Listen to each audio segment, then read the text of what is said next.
呢個跌市其實真正有冇得控制咧？即係有冇得話佢會唔會同以前唔同？以前係講緊大跌，通常講經濟危機啦、經濟衰退啦。經濟衰退嗰啲情況就唔係話政府一兩日就可以救翻，但係今次嘅大跌市嚟自於戰爭。咁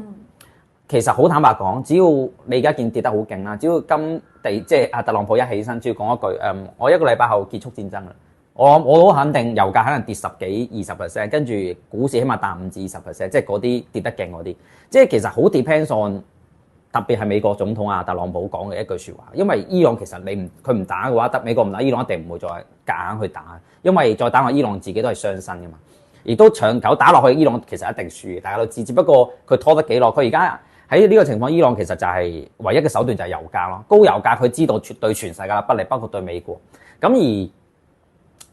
好坦白講，我覺得特朗普又唔係傻嘅，佢油價咧佢可以好短時間去維持高位，佢覺得佢頂得順。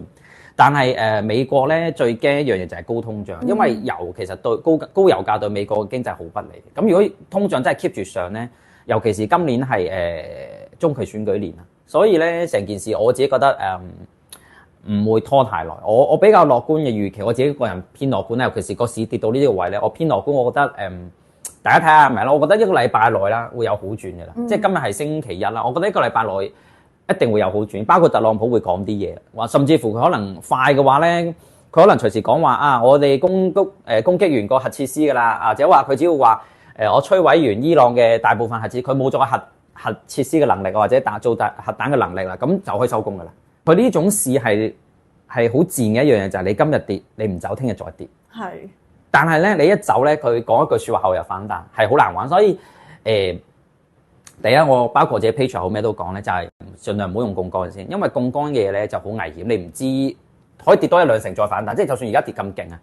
咁第二就係嗰個諗一諗自己會唔會好唔舒服，就算你唔用槓桿，因為我知道包括我啲戰友啲都會咁，即係你覺得好辛苦嘅，即係會因為你始終咁樣跌法咧係好磨練人哋嘅心性嘅。咁就睇下有冇減下倉，因為我自己就唔太建議清咗倉嘅，因為去到呢啲位咧，我頭先咁講啦，可能隨時嚟講一句説話就大反彈。咁但係控制好倉位，同埋睇一睇有啲股唔好太集中喺某啲股。咁尤其是係嗰啲可能受損比較嚴重，咁可能分散少少喺呢個時候，你會舒服啲咯。咁好啦，到明朗之後，如果再靈活啲，咪明朗之後再大舉入市咯。咁會成件事會更加理想，喺我嘅諗法或者睇法會係咁咯。